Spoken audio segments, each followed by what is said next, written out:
goût des sentiments arrive sur nos écrans en octobre, les gars, donc très bientôt. Et on a tous hâte de découvrir cette nouvelle pépite par Yeta TV. Ce qui fait la particularité de cette série-là, c'est qu'elle mêle deux cultures, hein, la culture malienne et la culture sénégalaise. Biffé et Kanye. C'est beau d'entendre des acteurs parler Wolof et Bambara à tour de rôle. La barrière de la langue n'existe clairement pas dans cette série. On ne parle qu'une seule langue dans le goût des sentiments et c'est celle de l'amour. Qui dit de culture en tout cas, dit des acteurs maliens et sénégalais qui vont partager l'écran ensemble. Quelque chose d'inédit, quelque chose qu'on n'avait encore jamais vu avec Yeta qui ne cesse d'innover, qui ne cesse de nous surprendre. Alors de quoi parlera cette série? D'un sentiment vieux comme le monde, hein. Un sentiment qui est au cœur des relations humaines. Il s'agit de l'amour, et l'amour sous toutes ses formes. L'amour passionnel, l'amour possessif, l'amour impossible, l'amour douloureux, quel paradoxe. L'amour plutôt sombre aussi, noir, l'amour manipulateur. Ça peut être de l'amour entre des couples, hein, entre des personnes mariées, mais également l'amour d'une mère qui peut être parfois un peu trop abusée, hein. On va en parler juste après, hein, de cette maman et son fils. Oui, parce que dans cette vidéo, on va analyser tous ces petits teasers et surtout restez connectés pour l'analyse du premier épisode, surtout qu'il y aura un jeu concours à la clé. Donc si vous souhaitez participer, faire partie de la famille Les Goûts des Sentiments, restez connectés et activez vos notifications sur la chaîne de Yeta TV. Les teasers nous présentent certains personnages clés, en commençant par Yerim et Lika, qui ont vraiment l'air d'être les acteurs principaux. La première chose qu'on constate avec ces deux personnages, c'est qu'ils s'aiment.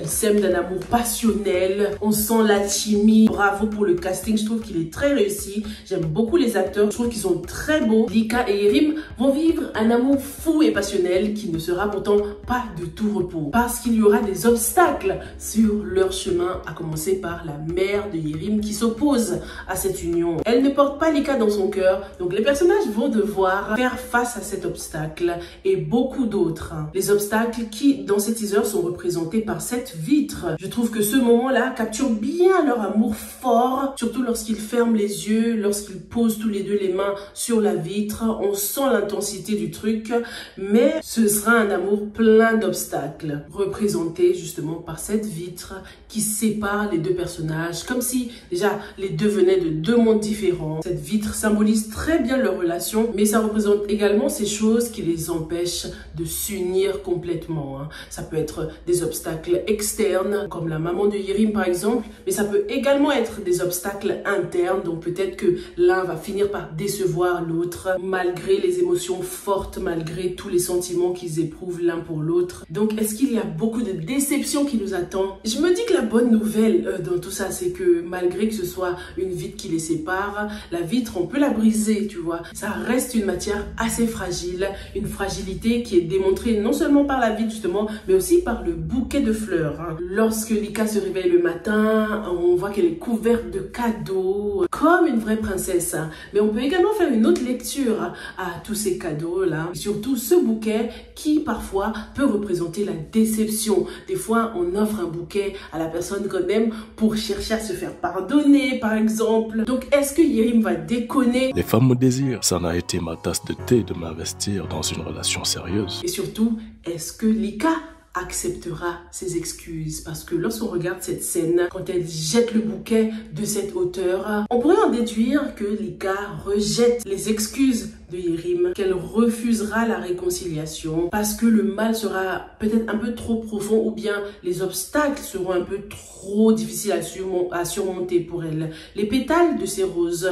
symbolisent la fragilité de leur amour. Les pétales qui sont très belles visuellement tombent et s'envolent dans le ciel comme pour symboliser un amour qui a fini par se dégrader au fil du temps. Un amour qui finira par être fragile malgré toute la passion du début. On revient encore une fois à cette notion notion de princesse dans son château lorsqu'on voit Lika en haut de cet immeuble. Mais une princesse qui a l'air plutôt seule quand même, hein. Certes, elle est couverte de cadeaux, mais lorsqu'elle se réveille le matin, elle est toute seule sur ce lit. Lika sera-t-elle au final comme dans une prison dorée? Lorsqu'on regarde le visage, l'expression faciale de Lika, on constate qu'elle est quand même assez déterminée, hein, presque comme en colère même, je dirais. Mais je lis beaucoup plus de la détermination qu'autre chose, comme si elle avait fini par prendre une décision, la décision de mettre terme à sa relation avec Yerim, malgré que ce soit difficile, hein, malgré l'amour qu'elle éprouve pour lui. La musique, qui est très très belle, nous donne des indices concernant le futur de ce couple également, hein.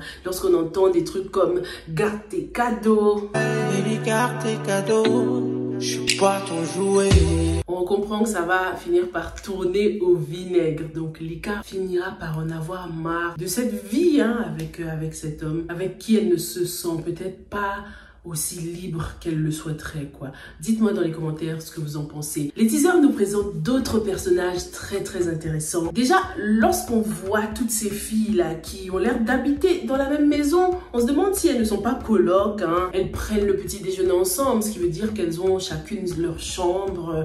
Voilà, hâte d'en savoir plus, hein, sur cette colocation-là entre filles. On sait comment ça se passe, parfois dans ce genre de cas. Il peut y avoir des jalousies, des non-dits, mais également beaucoup de complicité quand même. Dans un des teasers, on découvre un personnage dont on ne connaît pas encore le nom qui descend les escaliers, ce qui est très très mauvais signe.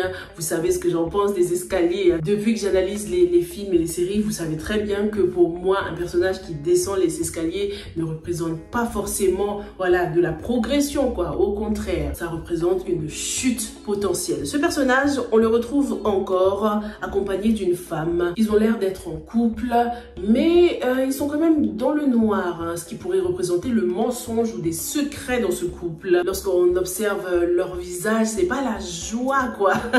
Surtout du côté de la femme, ça se voit qu'elle n'est pas très amoureuse et c'est elle qui enlève sa main, qui se détache de l'homme, ce qui peut confirmer le fait qu'elle ne soit pas forcément amoureuse de lui. On les revoit, ces personnages, pendant cette cérémonie, cette soirée. La femme est entre deux hommes qui se regardent. Il y a vraiment un jeu de regard. Ces hommes se jettent des regards très très menaçants. D'ailleurs, on reconnaît l'un des acteurs, un acteur qu'on aime beaucoup. Pendant que ces hommes sont en conflit, on dirait que la femme n'est pas très concernée. Elle les regarde même pas. She's minding her business. Elle est préoccupée par autre chose, la meuf. Elle s'en fout des hommes à côté d'elle.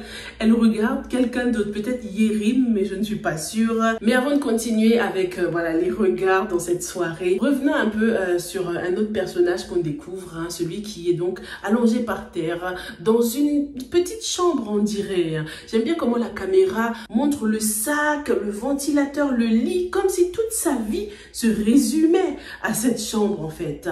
Sûrement un personnage qui n'a pas forcément les moyens, qui fait partie d'une classe sociale inférieure. J'aime bien le chapelet à côté de son lit qui prouve que c'est quand même un homme de foi, peut-être quelqu'un de bien sûrement qui est un hustler, hein, qui se bat dans la vie. On le revoit également dans cette soirée, derrière, tout au fond, tranquillement, tout seul, en train d'observer, peut-être en train de regarder ce personnage qui dit bonjour, la seule d'ailleurs, qui dit bonjour à la mère de Yerim. Sûrement sa fille, sûrement la sœur de Yerim. C'est la seule qui ose voilà, s'approcher de cette femme, lui faire la bise, lui dire bonjour comme il faut. Elle ose approcher cette femme assez intimidante, hein, qui a son garde du corps, voilà.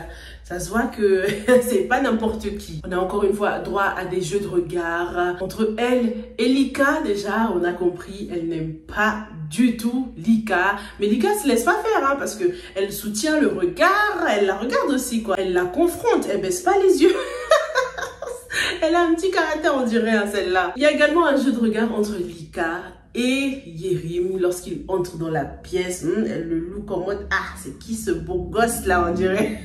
J'aime bien la luminosité, ça fait très soirée, très séduction. Et puis on a la scène entre Yerim et sa mère qu'on va analyser. Cette maman a une posture très imposante, contrairement à son fils qui est assis. Elle est debout, en position de force, posture dominante. Donc là, on peut en déduire qu'il y a déjà un conflit entre elle et Yerim qui sûrement ne l'écoute pas ou ne fait pas ce qu'elle veut, il n'en fait qu'à sa tête. En plus, elle a cette expression très sévère du visage. Elle est très sérieuse, elle a l'air agacée par ce fils qui l'écoute pas. Raison pour laquelle elle va demander à son bodyguard là de s'occuper du cas de son fils. Tout faire pour mettre les bâtons dans les roues de Yerim et Lika. Il y a également cette grosse horloge au milieu de la pièce qui pourrait symboliser toute la pression qui est exercée sur Yerim. Il y a une espèce de symbolique de l'urgence, comme si, on verra, mais est-ce que ses parents veulent absolument qu'il se case vite, qu'il trouve une femme? Est-ce qu'ils souhaitent que Yerim soit quelqu'un de plus responsable? Voilà, en tout cas, cette horloge, pour moi, symbolise la pression et également le temps qui ne joue pas en la faveur de Yerim, peut-être. On verra bien par la suite. Avec cette série, Le goût des sentiments, c'est vraiment la Saint-Valentin avant l'heure, les gars. J'aime beaucoup ce qu'on nous montre jusqu'ici. Les images sont très belles, très romantiques, mais on n'aura pas que de l'amour romantique. Ce ne sera pas simplement une histoire du genre la maman qui ne veut pas que son fils épouse une certaine fille. Il y aura beaucoup d'autres choses. On constate